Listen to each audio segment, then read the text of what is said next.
ونستغفره ونؤمن به ونتوكل عليه ونعوذ بالله من شرور أنفسنا ومن سيئات أعمالنا من يهده الله فلا مضل له ومن يضلله فلا هادي له أشهد أن لا إله إلا الله وحده لا شريك له وأشهد أن محمدا عبده ورسوله يا أيها الذين آمنوا اتقوا الله حق تقاته ولا تموتن إلا وأنتم مسلمون يا أيها الناس اتقوا ربكم الذي خلقكم من نفس واحدة وخلق منها زوجها وبث منهما رجالا كثيرا ونساء واتقوا الله الذي تساءلون به والأرحام إن الله كان عليكم رقيبا يا أيها الذين آمنوا اتقوا الله وقولوا قولا سديدا يصلح لكم أعمالكم ويغفر لكم ذنوبكم ومن يطع الله ورسوله فقد فاز فوزا عظيما فإن أصدق الحديث كتاب الله وخير الهدي هدي محمد صلى الله عليه وسلم وشر الأمور محدثاتها وكل محدثة بدعة وكل بدعة ضلالة وكل ضلالة في النار قال الله تعالى إنما يعمر مساجد الله من آمن بالله واليوم الآخر وأقام الصلاة وآتى الزكاة ولم يخش إلا الله فعسى أولئك أن يكونوا من المهتدين. قابل احترام حاضرین، بزرگان دین، نوجوانان اسلام، ہر قسم کی تعریف، توصیف، بڑائی، کبریائی اس اللہ وحدہ لا شریک کے لائق ہے جس نے لوگوں کی رہنمائی، ہدایت، علم کی ترقی اور دین کی حفاظت کے لیے دنیا میں دین کے مراکز، مساجد تعمیر کرنے کا حکم دیا، جنہیں اللہ کے گھر کہا جاتا ہے، بیوت اللہ کہا جاتا ہے۔ لاکھوں درود و سلام اللہ کے سارے انبیاء پر، خصوصاً آخر نبی محمد مصطفیٰ صلی اللہ علیہ وسلم پر، جو نبیوں کے سردار ہیں، امام، سارے انسانیت کے سردار، جنہیں سید ولد آدم کا لقب دیا گیا۔ اتنے بڑے مقام پر رہنے کے باوجود مسجد قباء کے بنانے میں آپ نے ایک مزدور بن کر کام کیا، مسجد نبوی کی تعمیر میں آپ نے ایک مزدور بن کے کام کیا، اور آپ اس کام میں بذات خود اتر کر مسجد کی اہمیت کو اجاگر کیا اور بتایا ہے کہ انسانیت کے لیے زمین پر مساجد کا ہونا کتنا اہم ہے اور کس قدر یہ ضروری ہے۔ محترم حضرات، الحمدللہ آج ہم تمام لوگ یہاں جمعہ کے دن اللہ کے گھر میں دین کی باتیں سننے کے لیے جمع ہوئے ہیں، اور اللہ تعالیٰ نے جمعہ کا دن ہمارے لیے عید کا دن بنایا، اور اس عید کے دن میں ایک مسلمان کے لیے خوشی یہی ہے کہ وہ اللہ کے گھر کو آباد کرے، اللہ کے گھر میں اسے یاد کرے اور اس کی عبادت کر کے اس کی خوشنودی، اس کی رضا، اس کا کرم، اس کا فضل، اس کے یہاں سے ثواب لے کر انسان گھر جائے۔ یہ عید کے مقاصد میں اہم مقصد، اور یہ مسجدیں اللہ تعالیٰ نے ہماری ہدایت کے لیے، ہماری بھلائی، ہماری بہبودی اور ہماری دین کی حفاظت کے لیے رب العالمین نے قائم کروایا ہے۔ اسی لیے رب العالمین نے قرآن مجید کے اندر فرمایا انما یعمر مساجد اللہ من آمن باللہ والیوم الآخر، بے شک اللہ کی مسجدوں کو وہی آباد کرتے ہیں، وہی تعمیر کرتے ہیں جو اللہ پر ایمان رکھتے ہیں، آخرت کے دن پر ایمان رکھتے ہیں۔ یہ مومنوں کا فریضہ ہے کہ وہ مسجدوں کو بنائیں اور مسجدوں کو آباد کریں، مسجدوں سے محبت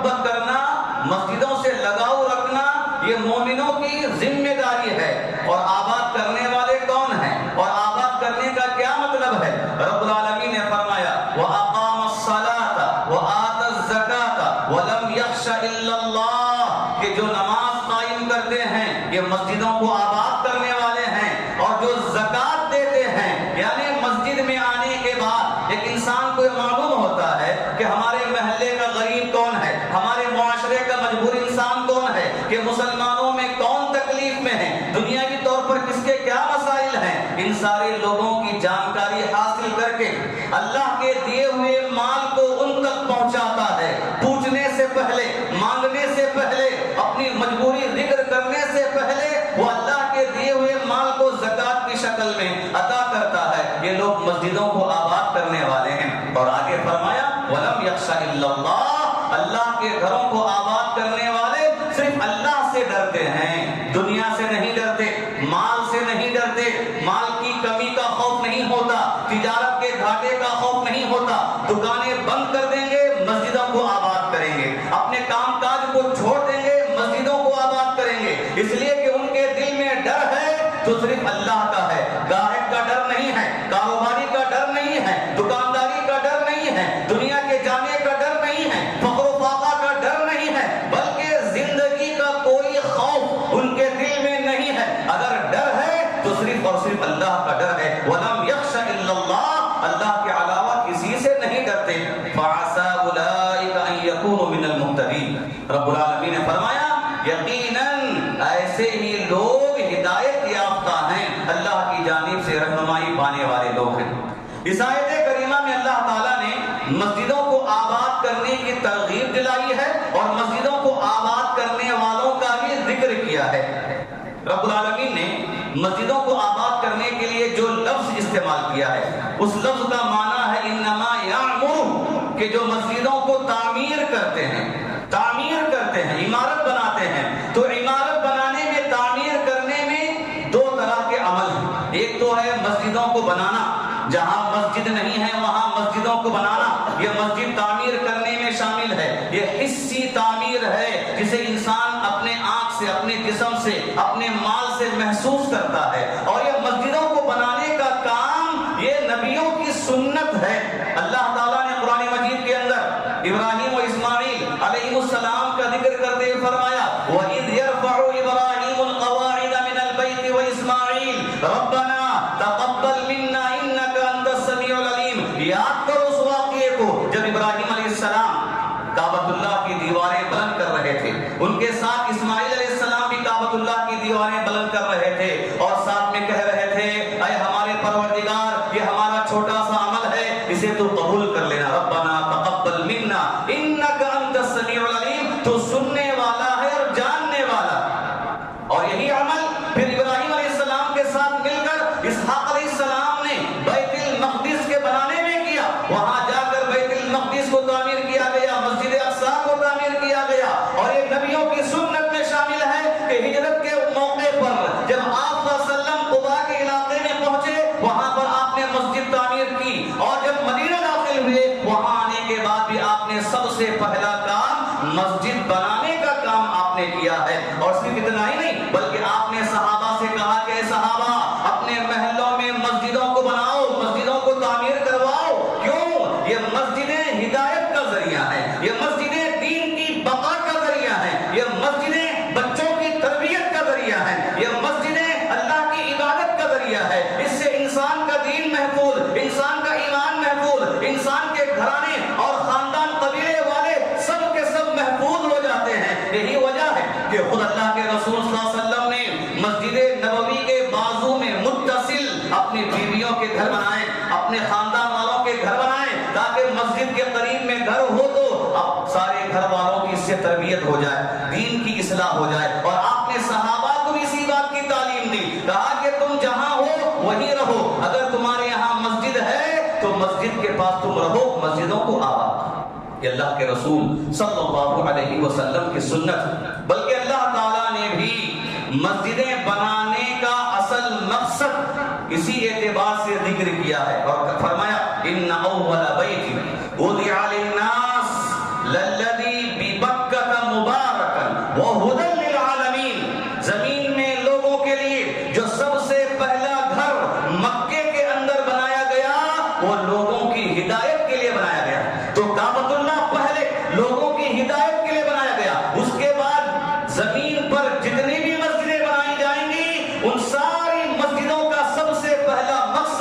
لوگوں کی ہدایت، لوگوں کی رہنمائی، لوگوں کی تربیت، لوگوں کی ایمان کی حفاظت اور دینی تعلیم کو عام کرنا۔ اللہ کے رسول صلی اللہ علیہ وسلم نے مسجد نبوی بنانے کے بعد صحابہ کی جو تربیت کی،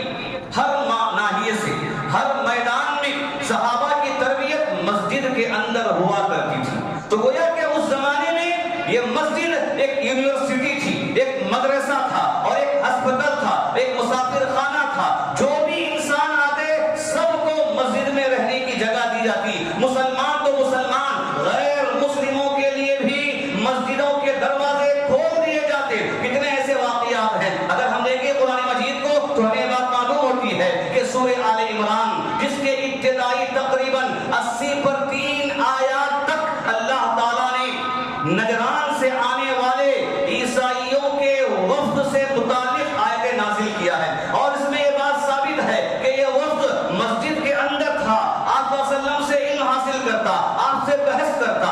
اور بتاتا کہ عیسیٰ علیہ السلام کے بارے میں اسلام کیا کہتا ہے۔ رب العالمین نے 80 پر 3 آیتیں نازل کر کے یہ بتا دیا کہ اسلام کی تعلیم کیا ہے اور عیسیٰ علیہ السلام سے متعلق اسلام کیا کہتا ہے۔ اور بے شمار ایسے واقعات موجود ہیں کہ مسجد کے اندر غیر مسلموں کو رکھ کر ان کی تربیت کی جاتی تھی اور لوگوں نے اس مسجد کے ماحول کو دیکھ کر اسلام قبول کیا۔ یہ تو پرانا زمانہ ہے۔ اگر ہم نئے زمانے کی بات کریں، کتنے ایسے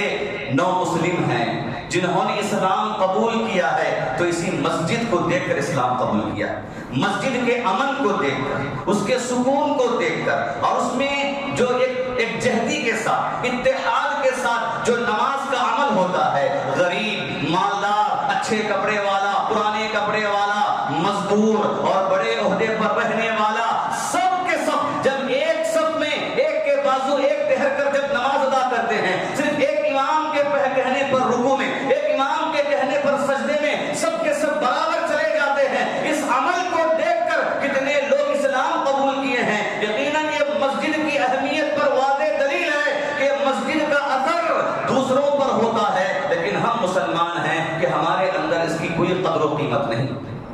محترم حضرات، یہ بات طے ہے،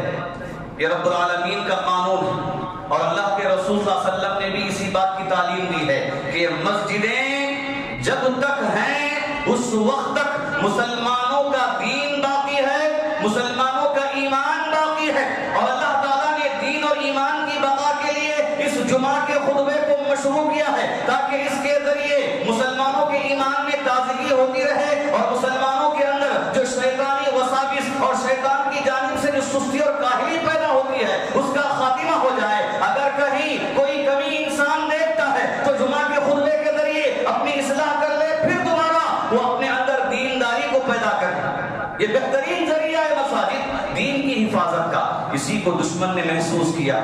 تاریخ اس بات پر شاہد ہے کہ جہاں کہیں مسلمانوں کے علاقوں میں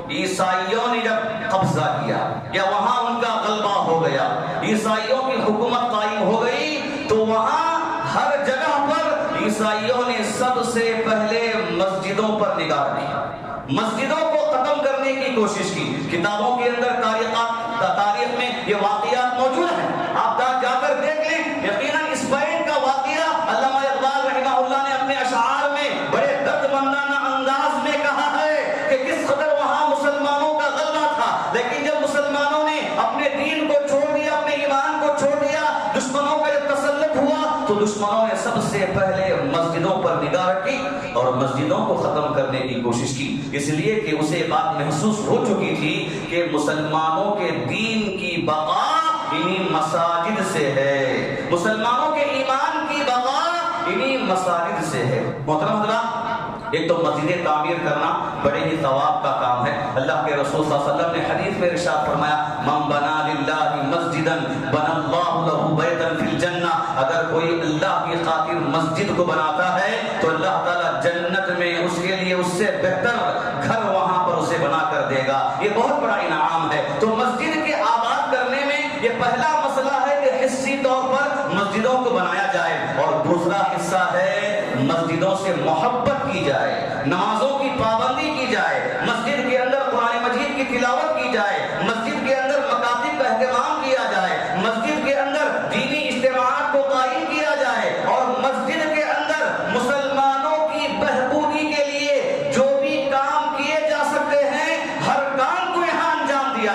اس سے کیا ہوگا کہ مسلمانوں کی آبادی میں اسلام عام ہوگا، اسلام مضبوط ہوگا، اور اس سے مسلمانوں سے غربت کا خاتمہ ہو جائے گا، مسلمانوں میں اختلاف و انتشار ختم ہو جائے گا، محبت و اتحاد کی آب و ہوا وہاں پر قائم ہو جائے گی، اور لوگ جب مسجد سے محبت کرنے میں آ جائیں گے تو خود بخود ان کے اندر رسول کی محبت بھی آ جائے گی اور اللہ کی محبت بھی آ جائے گی، جو ایمان کا حصہ ہے۔ انسان اس وقت تک مومن نہیں ہو سکتا جب تک کہ وہ اللہ سے اور اپنے رسول سے،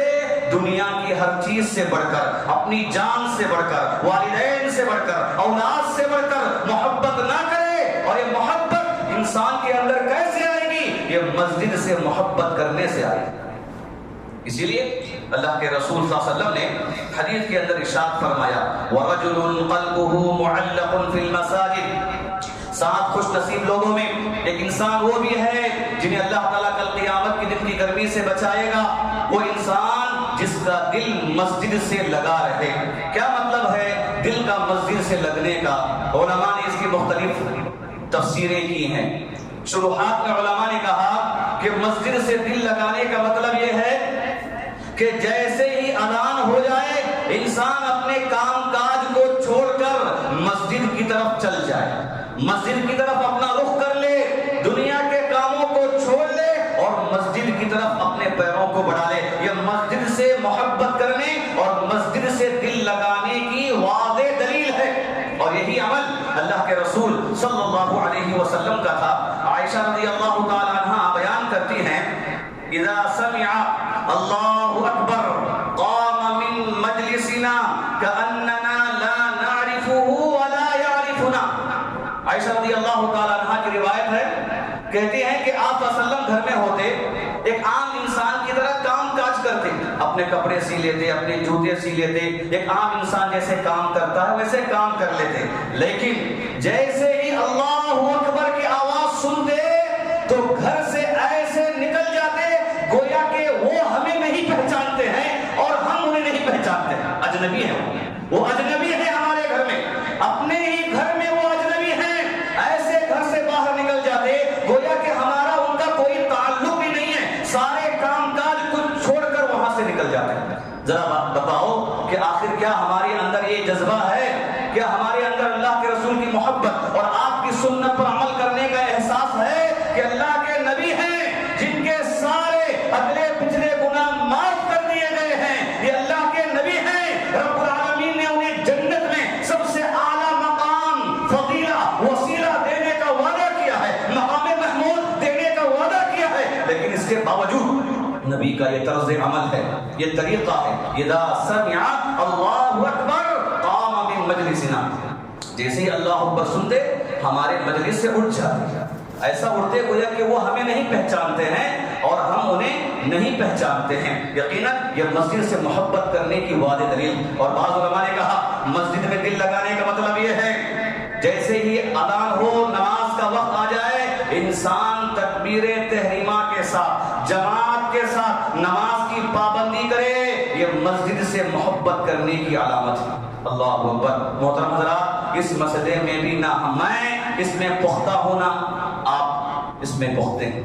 یہ واضح مسئلہ ہے کہ نمازیں اگر چلتی رہے، قرات بھی سنائی دے،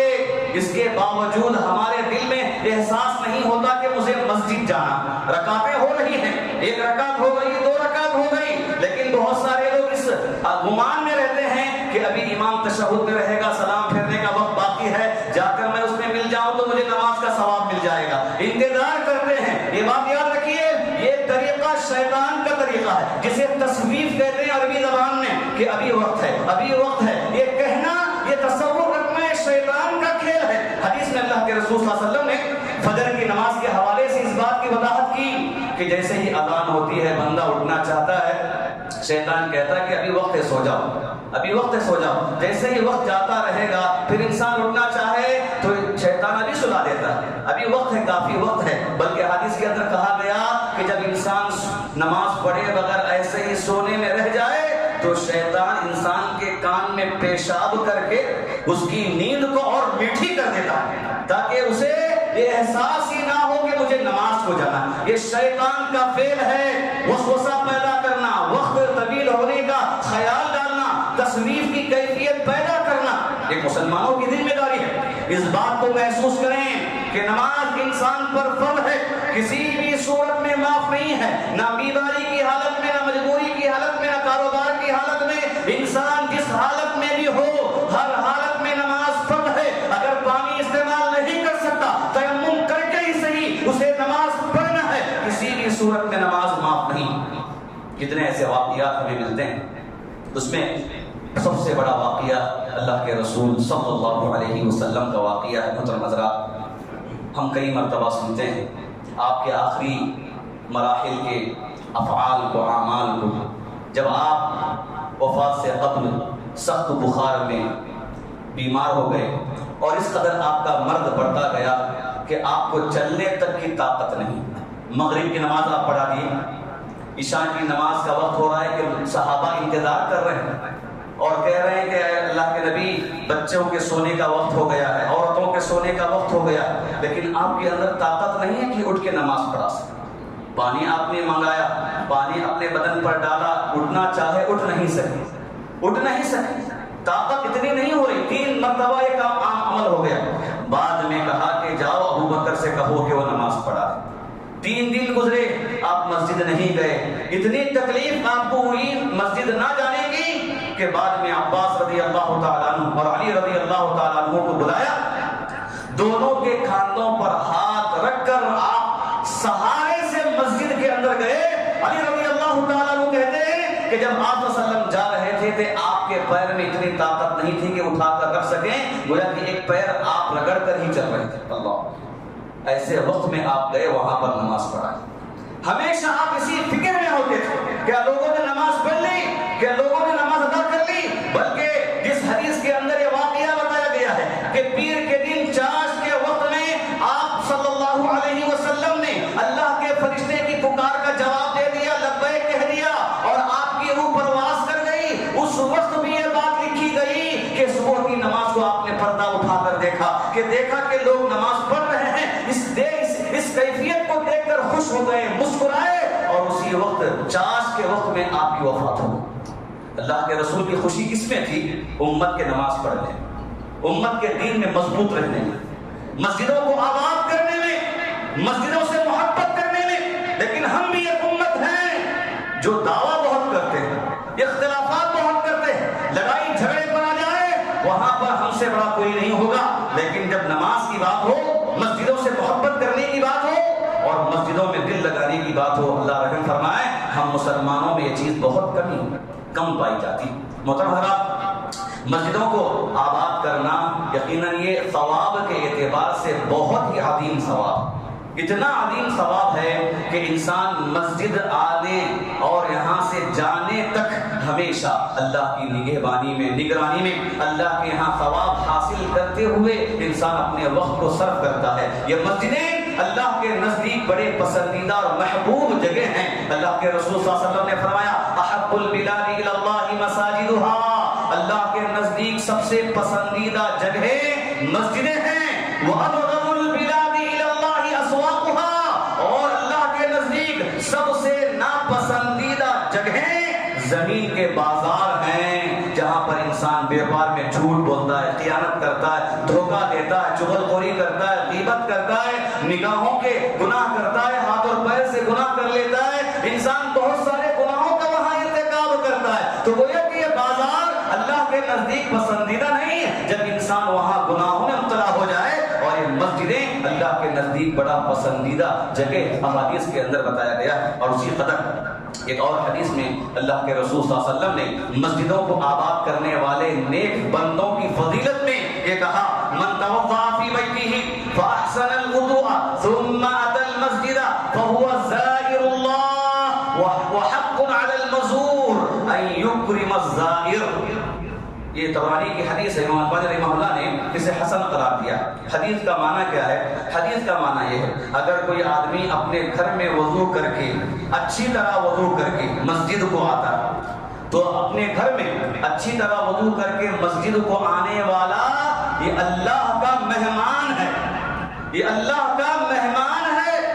اللہ کی زیارت کرنے والا ہے۔ اور کہتے ہیں جب میزبان کے پاس مہمان آ جائے تو میزبان کا یہ حق بنتا ہے کہ مہمان کا اکرام کرے، مہمان کی مہمان نوازی اچھے انداز میں کرے، تو اللہ تعالیٰ بھی اپنے بندوں کی اس سے بہتر مہمان نوازی کرتا ہے۔ اللہ کی مہمان نوازی کیا ہے؟ حدیث میں اللہ کے رسول صلی اللہ علیہ وسلم نے فرمایا من غدا الی المسجد او راحا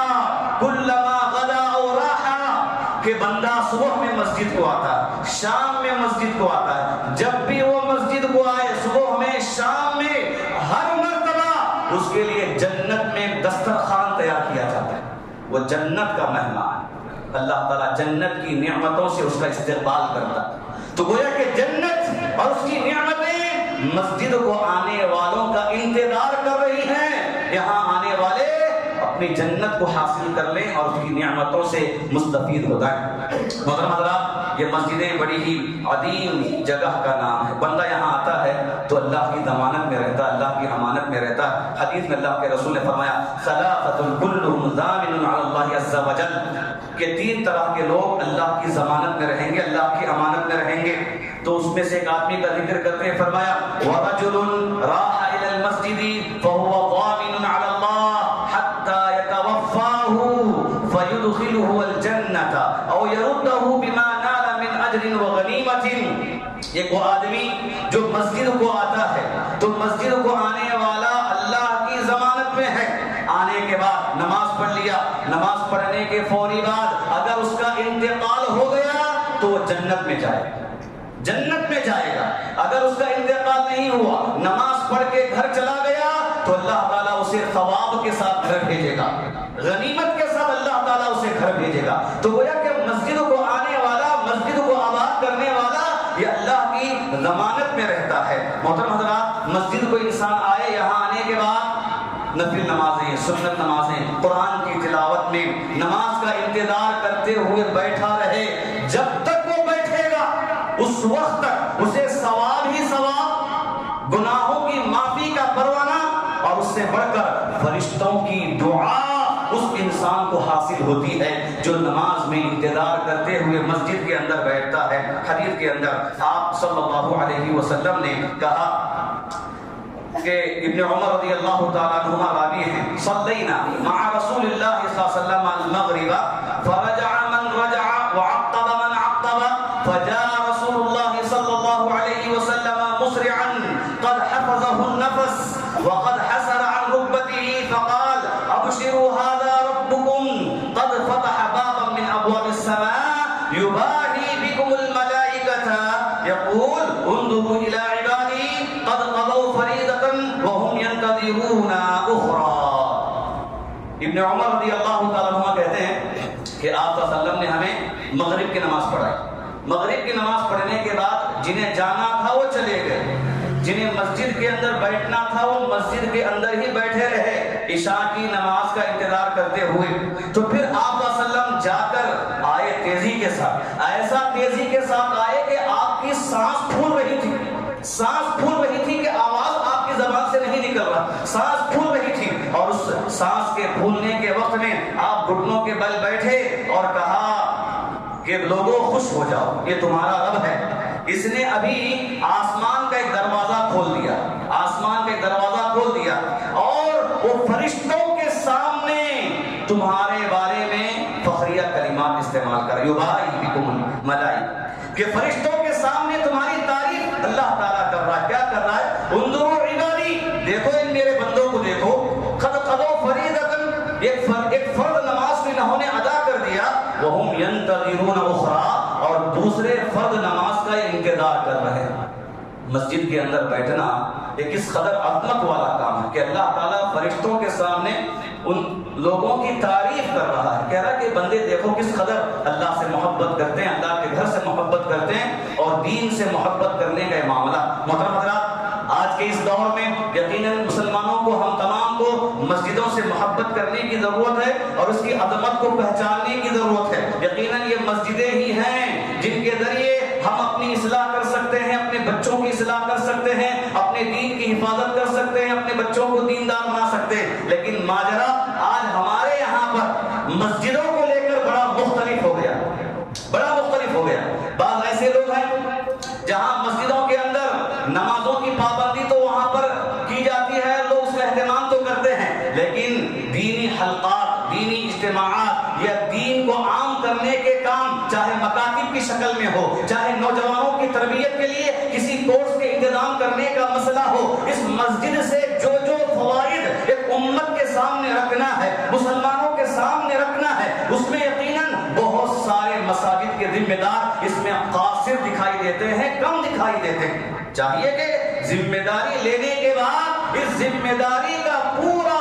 حق ادا کیا جائے۔ کس قدر اس ذمہ داری کے ذریعے میں اپنے محلے معاشرے کے لوگوں کی تربیت کروں، ان کی اصلاح کروں، اور ایک ذمہ دار کا حق بنتا ہے کہ وہ خود بھی نمازوں کی پابندی کرے اور ساتھ ہی ساتھ دیکھے کہ اس محلے کے لیے مسجد بنائی گئی ہے کہ کون اس محلے کا آدمی آ رہا ہے اور کون نہیں آ رہا ہے، کس کا کیا مسئلہ ہے، یہ سوچنا سمجھنا یہ مسجد کے ذمہ داروں کا اور مسجد کے امام کا حق بنتا ہے۔ اللہ کے نبی صلی اللہ علیہ وسلم یہ مسجد نبوی کے امام بھی تھے، آپ ہی متولی تھے، آپ ہی ذمہ دار تھے۔ نتیجہ کیا تھا کہ مسجد میں نماز پڑھتے ہی فوراً آپ لوگوں کی طرف رک کر کے بیٹھتے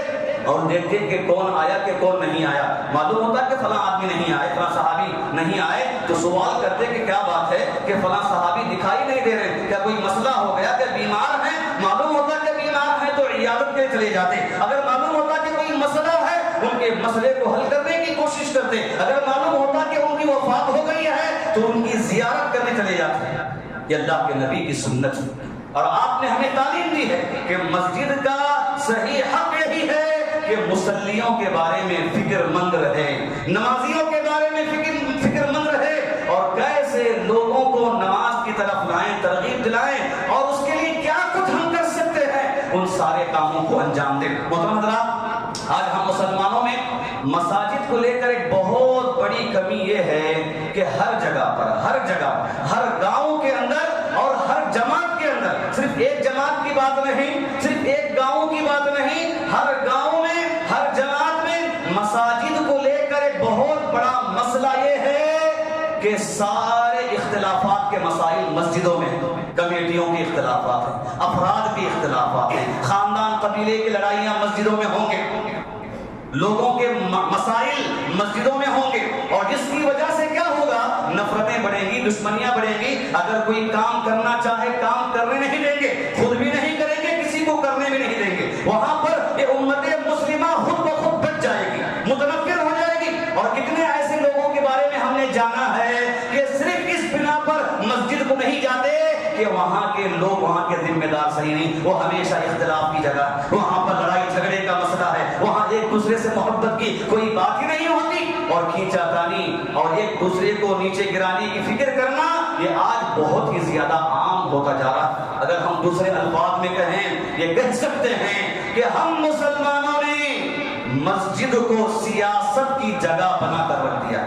عبادت کی جگہ کو ہم نے سیاست کی جگہ بنا کر رکھ دیا ہے۔ اس عہدے سے جب نہ انسان کو روپیہ ملتا ہے، نہ دولت ملتی ہے، نہ دنیا ملتی ہے، اگر انسان صحیح نیت سے اس مسجد کا حق ادا نہ کرے تو آخرت بھی نہیں ملتی۔ لیکن ایسی جگہ پر انسان لڑ کر دوسروں کو نقصان پہنچائے۔ ضروری ہے کہ ہم اس بات کو سمجھیں، یہ عبادت کی جگہ، امن کی جگہ، سکون کی جگہ ہے، یہاں سب کو سکون و اطمینان دینے کا انتظام کیا جائے۔ اور اسی کے ساتھ آخری بات یہ ہے محترم حضرات، مسجد یہ صرف مردوں کی تربیت کی جگہ نہیں ہے، بلکہ مردوں کی تربیت کے ساتھ ساتھ یہ عورتوں کی تربیت کی بھی جگہ ہے۔ خود صحابیہ اللہ کے رسول کے زمانے میں مسجد جایا کرتی تھی۔ یہ الگ بات ہے کہ آپ نے کہا اگر کوئی عورت مسجد کو آنا چاہے کوئی انکار نہیں کر سکتا، اگر عورت نہ آئے اپنے ہی گھر میں نماز پڑھ لے اس کے لیے بہتر ہے، عورت کے لیے نماز پڑھنے میں گھر ہی افضل ہے، لیکن کوئی مسجد کو آنا چاہے کوئی روک نہیں سکتا۔ کیوں؟ اس لیے کہ یہاں آنے کے بعد وہ دین کی باتیں سنتی ہے، علم حاصل کرتی ہے، اپنی اصلاح کرتی ہے، گھر کے ماحول کو بہتر بناتی ہے، اور جو بچے آگے چل کر قوم و ملت کے نگران و ناصر بننے والے ہیں ان کی صحیح رہنمائی ایک ماں ایک صحیح تربیت ان کی کر سکتی ہے. لہذا یہ مسجد کے ذمہ داروں میں بھی بات شامل ہے کہ وہ مردوں کی تربیت کے ساتھ ساتھ عورتوں کی تربیت کے بارے میں سوچے, مردوں کی دینداری کے ساتھ ساتھ عورتوں کی دینداری کے معاملے میں فکر مند ہوں, تاکہ مسجدیں آباد ہوں اور مسجدوں کے آباد ہونے سے مسلم معاشرہ امن و سکون کے ساتھ, شانتی کے ساتھ, ایمان و دین کی حفاظت کرتے ہوئے اللہ کے نیک اور مخلص بن کر وہ زندگی گزار سکیں. اللہ تعالیٰ سے دعا ہے کہ اللہ تعالیٰ سب سے پہلے کہنے والوں کو نماز کی پابندی کرنے کی توفیق عطا فرمائے, اللہ تعالیٰ سننے والوں کو نماز کی پابندی کرنے کی توفیق عطا فرمائے, اللہ تعالیٰ ہمیں مسجدوں سے محبت کرنے کی توفیق عطا فرمائے,